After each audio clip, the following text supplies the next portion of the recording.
From gang beefs to some of the most brutal serial killers in history, Fort Worth, Texas is so brutal that some locals call it Murder Worth. And today we're breaking down the craziest stories from the city. Fort Worth is one of the deadliest cities in America, but it actually started out as an army post back in 1849, which is where the name came from. Cowboys brought in a lot of violence to the town, and people were getting stabbed and shot basically every night. Fort Worth became famous for prostitution, gambling, and murder, and that basically never changed. Fort Worth always had a lot of crime, but it got so bad in the 80s that people started calling it Murder Worth. At one point, Fort Worth became the murder capital of America for a little while, and the violence really went crazy after crack cocaine took over the city. The streets in Fort Worth are some of the deadliest beefs in America, and the gangs down there have been tearing up the city since the 80s. A lot of blood and crip sets came to Texas from California, but these days it's way more complicated than just what color you bang. YTN is one of the biggest crews on the south side of Fort Worth. They're an alliance between a bunch of crip sets like the Faux Trey Gangsta Crips, the Phi Deuce Hoovers, and the Fofo Gangsta Hardheads, and they were sliding on ops so much that they started calling themselves Murder Gang. YTN allegedly left a lot of people dead in the streets, and they were also the crew that sparked one of the craziest shootings in Fort Worth history. On Mother's Day in 2020, over 400 people showed up to a party at Village Creek Park in Fort Worth. The city had social distancing rules because it was in the middle of the pandemic, so the cops showed up to make everybody leave. The police used a sound system called a howler to break up the crowd. But what really sent everyone running was when YTN and another crew got into a shootout. There's a bunch of rumors about what sparked the situation, but it allegedly started when a dude named J-Dub got killed. J-Dub was allegedly signed on the ops and got killed, but nobody knows who pulled the trigger on him. J-Dub was found with a t-shirt wrapped around his face and a Draco laying next to his body, and he got killed by a headshot on the south side of the city. Rumors said that he tried to kill somebody and got caught first, but other people think his own homie accidentally killed him when they were sliding together. J-Dub was allegedly affiliated with a crew called Ape Gang, and they had issues with YTN. There's no evidence that YTN was involved with J-Dub getting killed, but tensions were already high, and J-Dub's death made the situation even worse. According to rumors, J-Dub's brothers Quan and Hussein started sliding on YTN after J-Dub got killed. So when some YTN members showed up at the Mother's Day party in Village Creek Park, everyone knew there might be some trouble. According to witnesses, the YTN dudes walked all around the party and were mean-mugging some Ape Gang affiliates. Nothing happened at first and the YTN dudes left. They're about to come back with a bunch of guns. The YTN crew left the party and met up at a donut shop about half a mile down the street. Then a few minutes later, they pulled back up to the party and everyone started shooting. There were over 400 people in the crowd and the cops were already at the scene. But that didn't stop YTN and Ape Gang from shooting. YTN Cash and YTN Cheese allegedly started shooting first. Then Ape Gang busted back and hit both of them. YTN also beefs with a set called EBK. A lot of dudes from different cities rep EBK, aka Everybody Killer. But in Fort Worth, EBK is a renegade set with a bunch of Bloods and some Crips that are mostly from an area called Stop 6.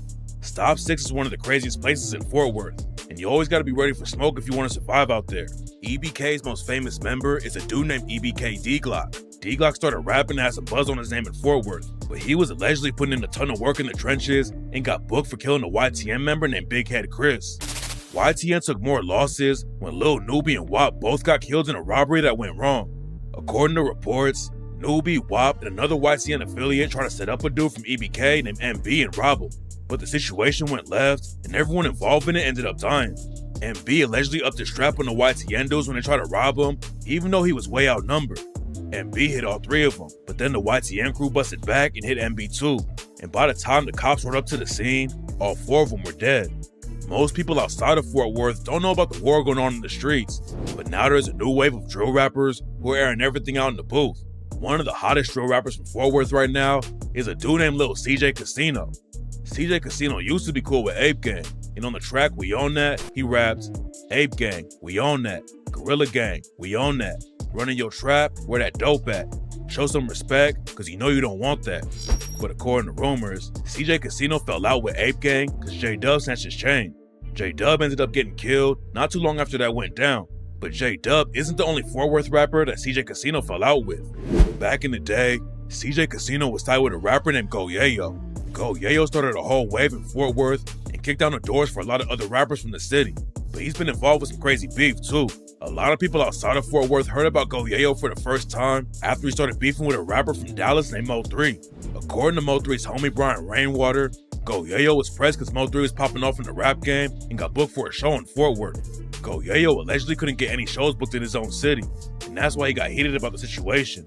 It's not clear how everything went down, But Go Yayo and his Hood Fame crew went to the club where Mo3 was performing, and their crews got into a shootout that kills an innocent dude.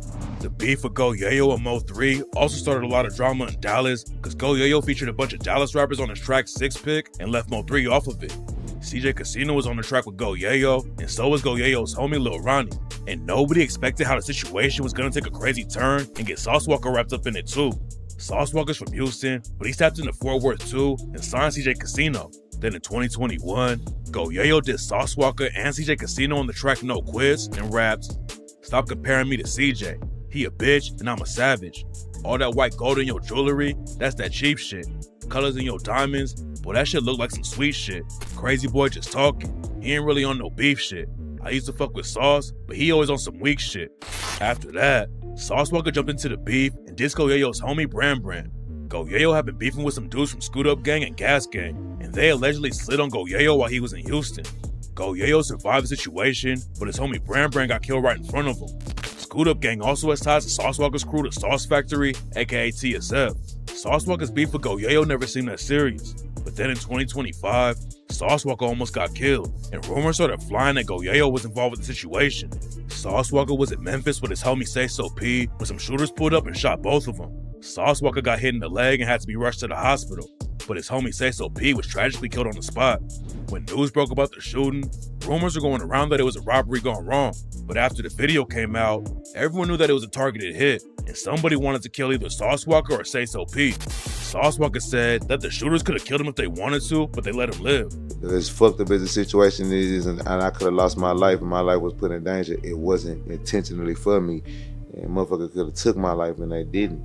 Say So P is from Memphis, and rumors say he got killed because he took $200K from some Memphis goons. But now all kinds of stories are going around because one of the shooters ended up getting killed in Sauce Walka's hometown of Houston. Sauce Walka said he wasn't going to slide for Say So P, but after the shooter got killed in Houston, Sauce Walka posted a pic flexing a bunch of cash in front of the hospital. Some people think someone from Texas put a bag on Sauce Walka's head and they tried to collect it in Memphis, and now Go Yayo's name is getting dragged into it. There's no evidence that Go Yayo was involved at all though. The alleged shooter got killed in Texas, but nobody knows if he's even from there, and there's a good chance he's from Memphis and just did the race after the Say So P murder. Sauce Walka also said he never wanted to beef with Go Yayo because he wanted to bring everyone in Texas together. I was disappointed at what Texas could have became if all my little brothers because my real goal was to bring all of Fort Worth together. The CJs, the Bugattis, the Yayos, they all together. They was like a little TSF to me. They had potential to be what we is or be another version, be greater, fuck it, whatever. I'm happy for them. I wanted to see it happen. And in 2023, Go Yayo's homie Murder Gang PB dropped the track Houston We Have a Problem and raps, "Houston, we got a problem. Rewind the tape, let's set the record straight. Yayo and Sauce Walka, I can remember this shit like yesterday.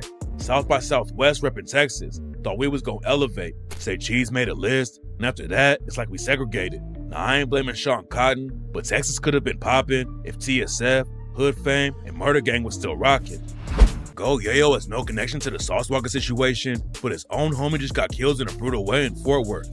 On March 3rd, 2025, Go Yayo's homie Lil Ronnie was at a car wash with his daughter on Forest Hill Drive. It was 10:50 in the morning, and Lil Ronnie was just trying to clean his whip. But what he didn't know was that two shooters had followed him to the car wash. The goons got out of their whip and started shooting, and Lil Ronnie tried to take off on foot.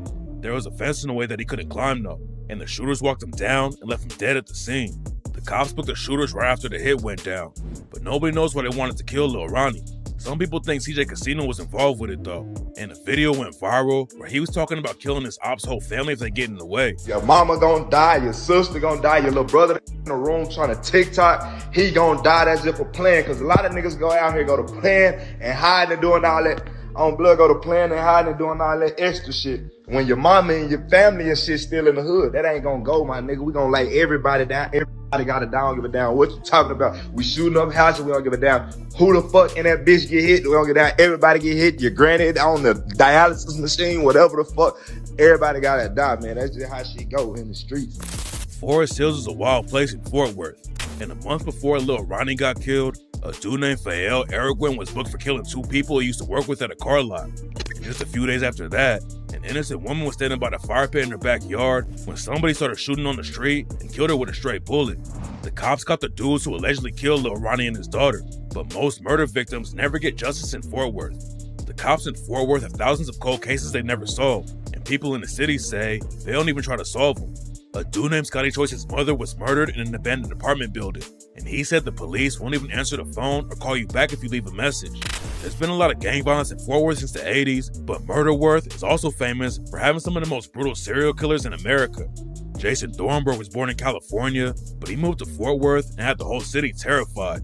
Back in 2021, Jason Thornburg brutally murdered 3 people in 1 week and cut them into pieces. But that's not even the worst part. The first person Jason Thornburg killed was his roommate, David Luras. They were both living in a motel in Fort Worth, and Jason Thornburg slit David Luras' throat, chopped his body up into little pieces, then ate part of his heart.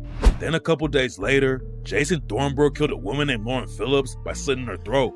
And 2 days after that, he stabbed a woman named Maricruz Mathis to death. Jason Thornburg was eating parts of the bodies, but he took the leftover parts and threw them in a dumpster. He wanted to get rid of the evidence, so he set the dumpster on fire, but that's actually what helped the cops find him. Somebody reported the dumpster fires to the police, and when they rode up to the scene, they found the 3 bodies inside and arrested Jason Thornburg a few days later, but that wasn't the end of the story. After the cops booked him for the 3 murders, Jason Thornburg confessed to killing 2 other people. He told the cops that he killed his girlfriend Tanya Begay back in 2017, and then he killed another roommate in 2021 named Mark Jewell. The cops thought Mark Jewell had died in the fire, but it turned out that Jason Thornburg had cut his throat first and then set the house on fire. Jason Thornburg said he was killing people as a human sacrifice to God. He said he wanted to be a missionary and that he had a sense of destiny that must be achieved. Fort Worth was terrified of the dude, but now he's locked up and has been sentenced to death. Fort Worth isn't even that big of a city, but for some reason, there have been all kinds of brutal killers leaving bodies in the streets. Back in 1985, there was another serial killer running around Fort Worth named Ricky Green. First, he killed a dude named Jeffrey Davis and left his body in a swamp outside of Fort Worth. Then a few months later, Ricky Green took a woman named Betty Jo Monroe to his crib. Betty Jo Monroe was a stripper and allegedly a prostitute too, and Ricky Green stabbed her 17 times and beat her to death with a hammer. Just 1 month after that, Ricky Green met a woman named Sandra Bailey at a nightclub and brought her home too. Then, Ricky Green did the same thing he did to Betty Jo Monroe and brutally killed Sandra Bailey with a knife and a hammer. For some reason, it looked like Ricky Green took some time off of killing, but a year later, he kidnapped his own friend and stabbed him to death. The cops might have never caught Ricky Green, but then his own wife turned him in. Ricky Green was married to a woman named Sharon Dollar, and she actually helped with the murders. They ended up getting divorced though, and that's when Sharon Dollar went to the cops and told them about all of the killing. Sharon Dollar claimed that Ricky Green forced her to help him, and she got off easy with just 10 years of probation. But Ricky Green got hit with a death sentence and was killed by the cops in 1997. Ricky Green probably killed even more people than he confessed to, but this next killer was even worse. Kenneth Granville came up in Fort Worth and ended up spending 2.5 years in juvie for assaulting his own brother. When he came home, Kenneth Granville got a job, joined the army, and was pretty popular in the neighborhood, but he still obviously had issues and the army kicked him out because he kept beating up other soldiers. Kenneth Granville was dating a woman named Everline Gold, and on October 8th, 1974, he went to her house and murdered 2 of her sisters and 1 of her cousins too.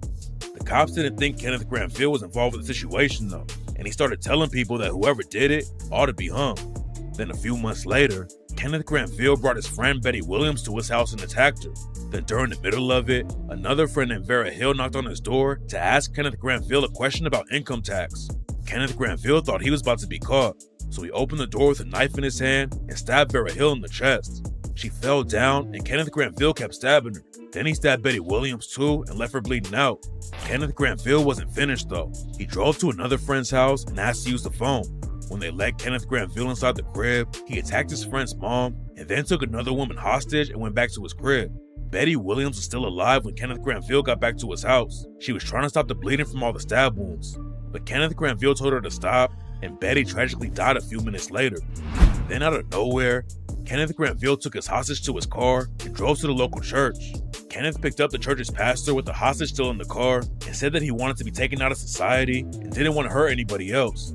Kenneth Granville drove to the police station, took out a gun and a knife, and confessed to 7 murders on the spot. He was eventually convicted, and then 20 years later, he was put to death by lethal injection. The violence in Fort Worth just keeps getting worse, and in 2022, they hit a 27-year high murder rate. After the crack violence slowed down in the 80s and 90s, Fort Worth was a little bit safer for a few years. But now it's one of the most deadly places in America and definitely earned the name Murder Worth.